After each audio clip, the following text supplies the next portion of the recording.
thinking through how we actually make decisions, and it's about the values that we bring to the table, the lens that we apply to the decision, and what we actually have available to us as a decision maker at any given point in time that actually governs and defines whether or not the choice we're making is in fact rational or not.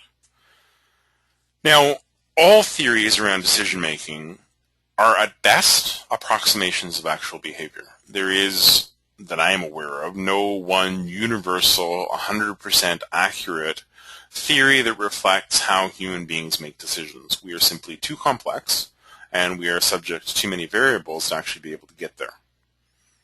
And to think that we could actually predict in advance the decisions that all people would make at all times is probably pretty unrealistic. But a good theory is one that approximates actual behavior most of the time. And what we are challenged with as individuals, and what researchers have been challenged with, is figuring out what is the basis of a reasonable theory.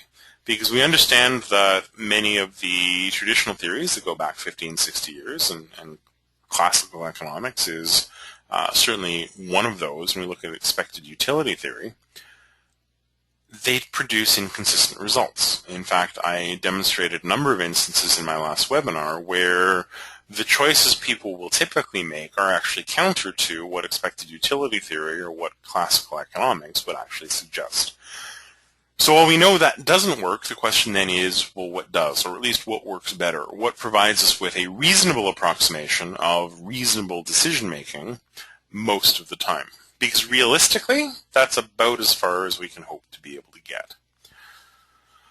And part of the challenge with that is because we don't actually appreciate our biases.